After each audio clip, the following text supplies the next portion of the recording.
네, 주 중반으로 접어드는 내일장 우리 증시는 어떤 모습을 보여줄까요? 그러면 자세하게 전략 세워보겠습니다. 절대 전략이고요. 함께해 주실 분 메리츠증권의 정영훈 과장입니다. 안녕하세요. 네, 안녕하세요. 네, 코스닥 그간 낙폭이 깊었는데 어느 정도 반등은 나왔고 반면에 좀 잘 버티나 싶었던 유가증권 시장이 오늘은 또 약세의 흐름을 보여줬습니다. 중심을 잡기가 좀 쉽지는 않은데 오늘 시장 한마디로 좀 정리해 주신다면 어떻게 표현할 수 있을까요? 네, 우선 오늘 장 같은 경우에 어제 이제 미증시 이제 급락 여파가 좀 이어지면서 장 초반에는 하락세를 좀 보이다가 오늘 이제 장중에 이제 예상치를 상회한 3분기 GDP가 이제 발표가 되면서 이와 함께 오늘 코스피 시장은 뭐 하락 마감을 했습니다만 코스닥 시장은 상승 반전하는 그러한 좀 모습을 보인 하루였다라고 할 수가 있겠습니다. 네. 지금 이 경제 지표에 대해서 상당히 좀 의미를 두시는 것 같은데요. 경제 지표와 함께 오늘 장의 체크 포인트들 좀 더 알려주세요.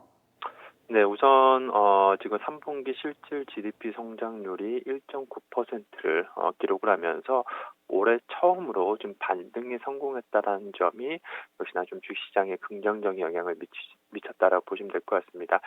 사실 뭐 이 부분이 이제 계속해서 이제 이어질지 여부는 좀 지켜봐야 되겠습니다만 어쨌든 시장에서는 향후 이제 경기 회복에 대한 그런 좀 기대감이 계속해서 높아지고 있는 상황이다 볼 수가 있겠고요.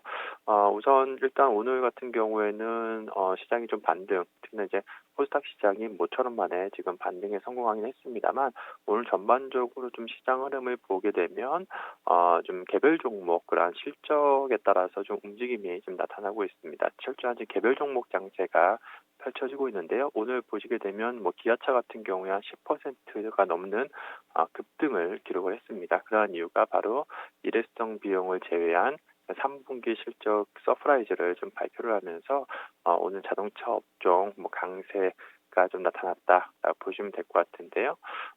이를 비롯해서 오늘 같은 경우에 보시면 또 뭐 빅히트 같은 그런 최근에 이제 신규 상장주 최근에 낙폭이 좀 과대했었던 그런 좀 성장주 중심으로 좀 기술적인 반등이 좀 나타났다는 점에서 오늘 전반적으로 이런 기술적 반등 그리고 이제 실적 모멘텀이 있는 종목군들의 상승으로 인해서 코스닥 지수가 4거래일 만에 반등에 성공했다라고 보시면 될 것 같습니다. 그렇지만 시장 전반적으로 보게 되면 여전히 지금 미국과 유럽을 중심으로 한 이제 코로나 재확산에 대한 좀 우려감이 좀 지속이 되면서 계속해서 좀 불안정한 그런 좀 시장 흐름은 좀 이어지고 있는 상황이다라고 볼 수가 있겠습니다. 네. 그러면은 내일장에서는 어떤 포인트들을 좀 보면서 대응을 해봐야 될지 확실히 시장이 좀 바닥은 나왔다고 판단을 하시는 건지 여기에 대해서도 좀 이야기를 해주시면 좋을 것 같아요. 네, 우선 어제 미증시가 좀 급락했던 이유가 바로 이제 코로나 재확산에 대한 좀 우려감과 더불어서 또 이제 추가 부양책 좀 합의가 계속해서 난항을 좀 겪으면서 이에 따라서 좀 서심리가 좀 위축된 부분이 크다라고 볼 수가 있겠는데요. 그런데 이제 미증시 같은 경우에 지금 낙폭을 전일에 좀 축소했던 게 바로 이제 그 추가 부양책에 대한 좀 기대감, 즉 이제 펠로시 하원 의장 대변인이 대선 전에 추가적으로 부양책을 합의할 가능성이 있다라는 그런 좀 보도가 나오면서 좀 시장에서 좀 기대감이 좀 부각이 되고 있다고 보시면 될 것 같습니다. 그래서 결국엔 국내 증시 같은 경우에도 지금 최근에 이제 시장에 좀 조정을 야기시키는 가장 이제 큰 불확실성이 이 미국의 추가 부양책 합의 여부이기 때문에 오늘 밤 좀 이 부분을 계속해서 좀 체크를 해야 되지 않나 그렇게 보고 있고요. 또한 이제 오늘 밤도 미국에서 좀 화이자라든지 머크, 뭐 노바티스 같은 이러한 좀 대표적인 이제 제약회사들이 실적 발표가 예정이 되어 있습니다.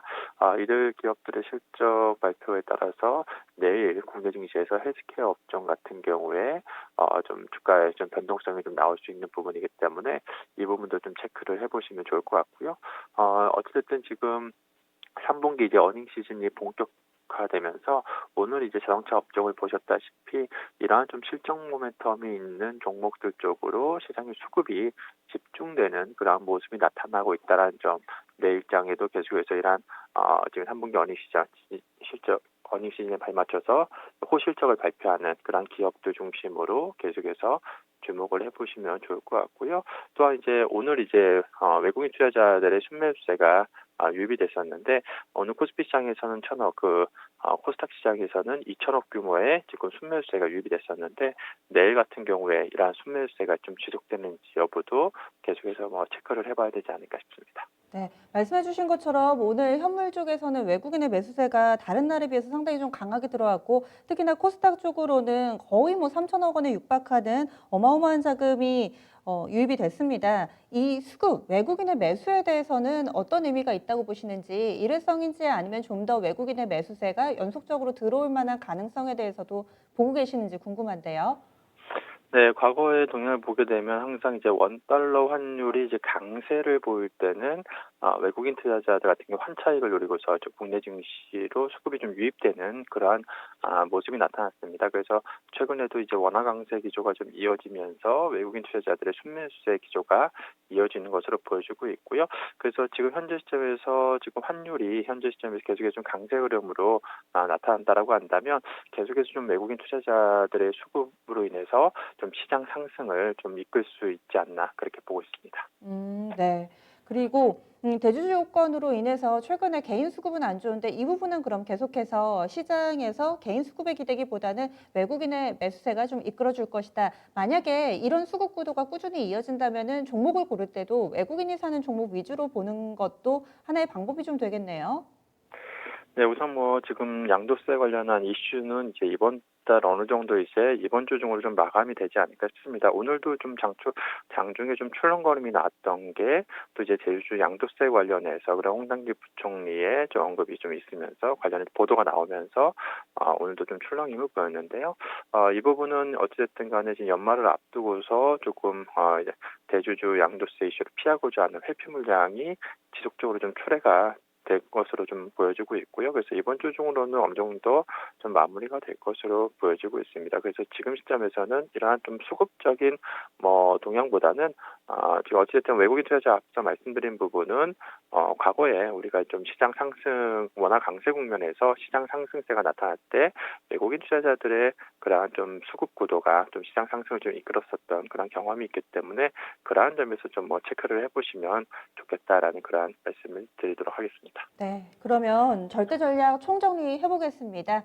주 후반에는 어떤 증시 분위기가 펼쳐질 것이라고 예상을 하시는지, 그리고 실적 기반이 되는 대형 섹터, IT라든지 자동차 위주로 강조를 해주셨는데, 특히나 자동차 쪽에서는 수익 내고 계신 분들도 많으실 것 같아요. 계속해서 가져가는 관점이신지, 여기에서 좀 더 수익 극대화, 레벨업까지도 노리시는지 궁금한데요.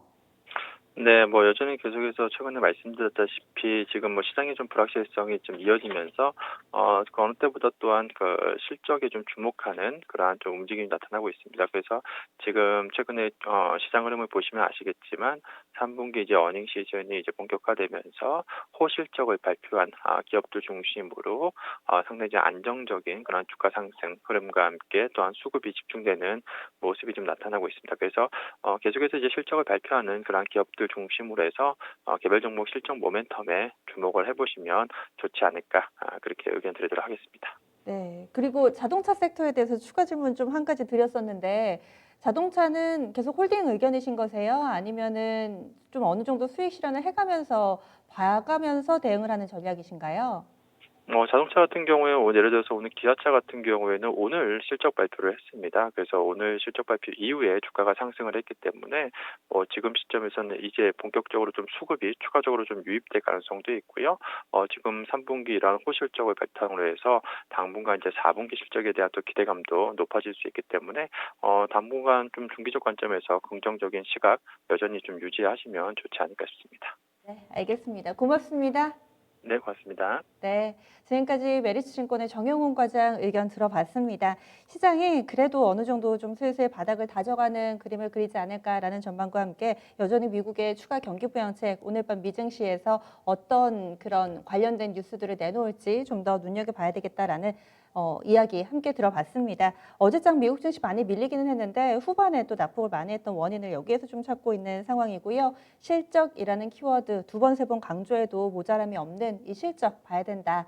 얘기를 해주시네요. 그래서 오늘 장 마치고 나서도 대형 기업들의 실적 발표가 꾸준히 나옵니다. 삼성물산의 실적 좀 들여다보면은요. 3분기 영업이익이 2천억 원 살짝 넘게 나왔습니다. 전년 대비로는 한 0.4% 정도 줄어든 수준, 거의 뭐 비슷한 수치로 나왔다라고 보시면 될 것 같고요. 그 밖에 GS 리테일이나 신한지주 쪽에서도 실적 발표 내놨습니다. 여러분들 들고 계신 종목군들 성적표가 나와지는 않았는지 지금 한번 쭉 훑어보시면 좋을 것 같습니다. 이렇게 해서 다양한 투자 판단에 대한 도움 말씀드렸고요. 종목의 상승과 하락을 보장하지는 않습니다. 내일장은 조금 더 나아지기를 기대하면서 여기서 인사드릴게요. 지금까지 다양한 투자 판단에 대한 도움 말씀드렸습니다. 종목의 상승과 하락을 보장하지는 않습니다. 내일 다시 찾아뵙겠습니다. 고맙습니다.